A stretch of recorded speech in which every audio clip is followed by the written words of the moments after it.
मेष राशि वालों, सच सच बताइएगा, नीच का बुध नाम सुनते ही टेंशन हो जाती है ना। ज्योतिष की मोटी मोटी किताबों में लिखा है कि ये बुद्धि खराब करता है, जुबान लड़खड़ा देता है, सारे फैसले गलत करवाता है। इन सब बातों ने आपके मन में डर तो जरूर बिठाया होगा, लेकिन ठहरिए। ज्योतिष का सबसे बड़ा रहस्य यही है कि कभी कभी जो चीज आपकी सबसे बड़ी कमजोरी लगती है वही आपकी सबसे बड़ी ताकत भी बन जाती है। क्या होगा अगर मैं आपसे कहूं कि 11 अप्रैल 2026 से लेकर 30 अप्रैल 2026 के बीच, यानी ये 20 दिन, बुध की यही कमजोर हालत मेष राशि के लिए विदेश से दौलत के दरवाजे खोलने वाली है।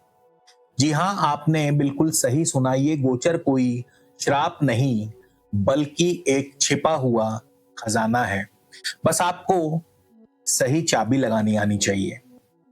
आज हम इसी राज से पर्दा उठाएंगे। हम जानेंगे कैसे एक कमजोर माना जाने वाला ग्रह आपकी कुंडली के सबसे मुश्किल घर में बैठकर आपके लिए किस्मत के नए दरवाजे खोल रहा है।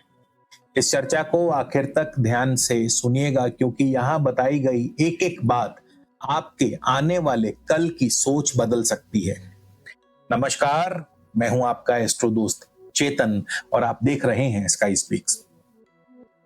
दोस्तों, ये राशिफल गोचरफल आप अपनी लगन राशि और चंद्र राशि दोनों से देखें, क्योंकि लगन राशि आपकी परिस्थितियां, आपकी वास्तविकता बताती है और चंद्र राशि आपकी मनोदशा, मनोस्थिति बताती है। इसलिए राशिफल हमेशा दोनों से देखना चाहिए। अब सबसे पहले तो जानते हैं कि नीच का बुध आखिर है क्या। तो इस नीच के बुध की गुत्थी को सुलझाते हैं और इससे लोग इतना डरते क्यों हैं। तो वैदिक ज्योतिष में बुध को ग्रहों का राजकुमार कहते हैं। ये आपकी इंटेलिजेंस, बातचीत करने का तरीका, लॉजिक, बिजनेस और फैसला लेने की ताकत को कंट्रोल करता है।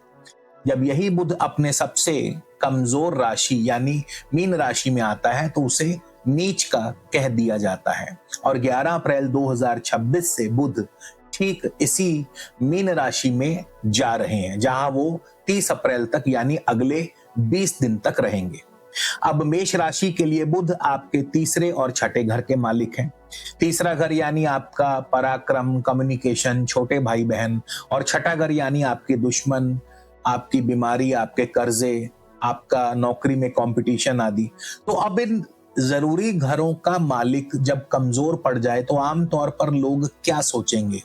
यही कि असर भी नेगेटिव होगा, जैसे कि दिमागी कंफ्यूजन होगी, क्या सही है क्या गलत है ये तय करना मुश्किल हो जाएगा। ऐसा लगेगा मानो दिमाग पर एक काली धुंध छाई हो। इसी चक्कर में आप जरूरी मौकों पर शायद गलत फैसला ले सकते हैं।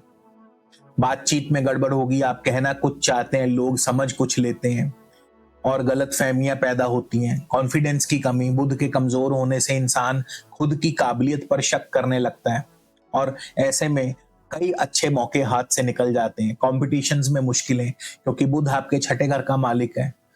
तो ये सारे जो चीजें हैं, इनको सुनकर घबराहट होना स्वाभाविक बात है और ज्यादातर ज्योतिषी आपको बस यहीं तक बताकर सावधान रहने की सलाह देकर छोड़ देंगे।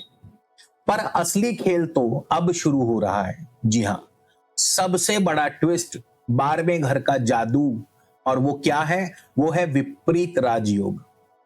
अब आते हैं कहानी में एक बड़ा ट्विस्ट जो इस पूरे खेल का पासा पलट देगा। मेष राशि वालों, आपके लिए बुध का ये नीच गोचर आपकी कुंडली के 12वें घर में हो रहा है। ज्योतिष में 12वें घर को अच्छा नहीं माना जाता। ये खर्चों का है, नुकसान का घर है, अस्पताल, जेल, विदेशों यात्रा का घर माना गया है। मगर यहीं पर ज्योतिष का एक सीक्रेट फॉर्मूला काम करता है, जिसे कहते हैं विपरीत राजयोग। और ये योग तब बनता है जब किसी बुरे घर का स्वामी, जैसे छठे, 8वें या 12वें घर का स्वामी, किसी दूसरे बुरे घर में जाकर के बैठ जाए। आपके केस में बुध, जो कि आपके छठे घर के स्वामी हैं, वो 12वें घर में जाकर के बैठ रहे हैं।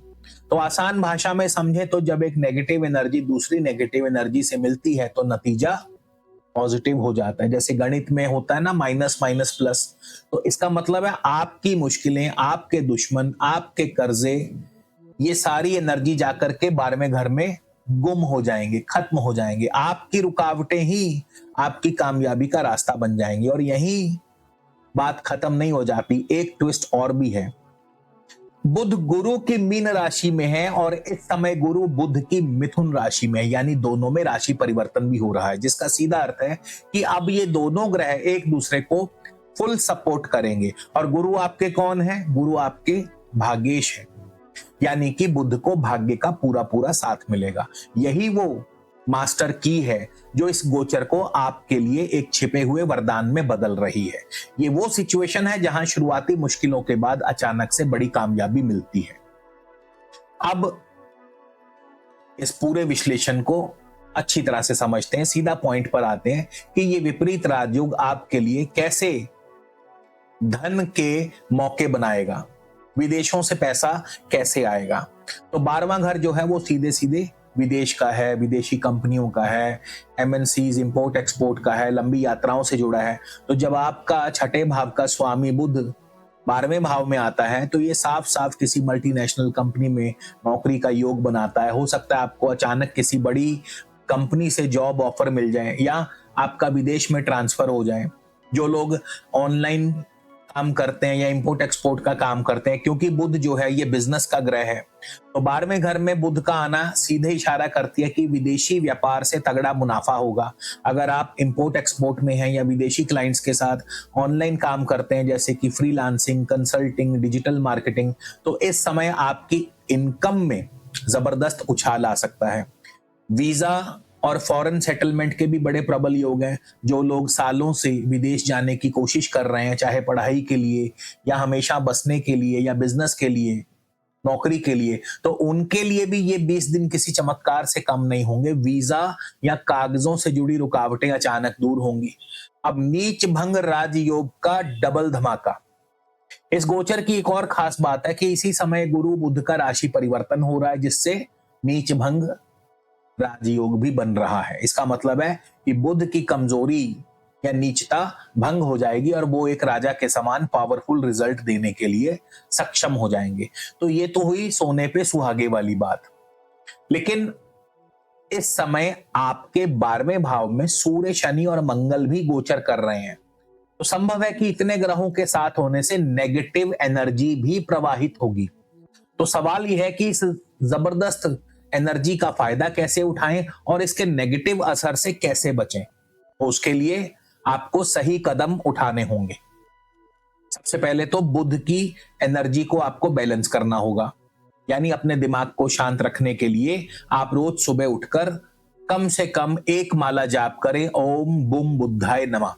ये बुध का बीज मंत्र है, ये आपके विचारों को साफ करेगा, सही फैसला लेने में आपकी मदद करेगा।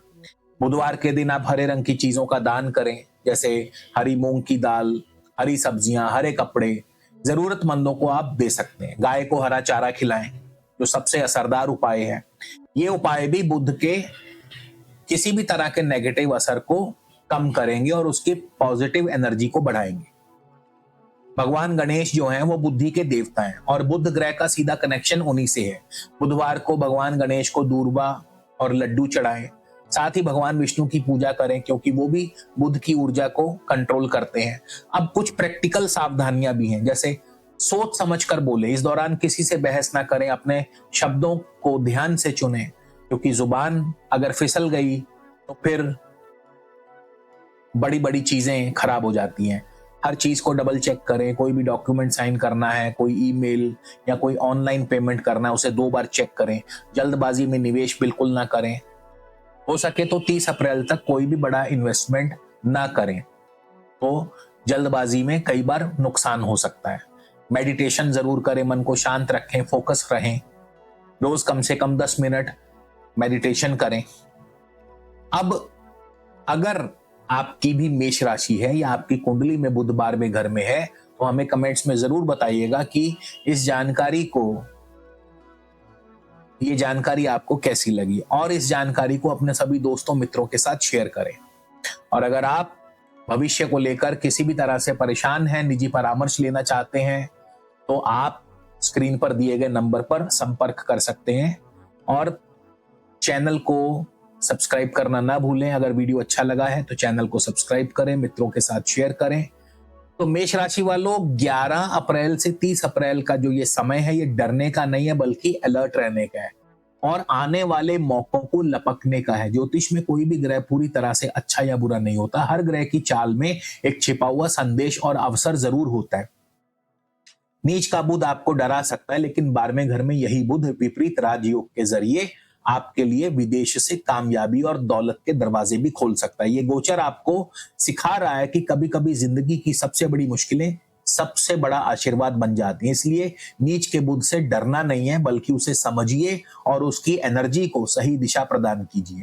सही जानकारी, सही कर्म से आप इस गोचर को अपनी जिंदगी का एक सुनहरा मोड़ बना सकते हैं। और वीडियो आपने यहां तक अगर वीडियो देख ही लिया है तो उसके लिए आपका बहुत बहुत शुक्रिया। विदा लेता हूं, अगले वीडियो में फिर मिलेंगे। जय हिंद, जय भारत।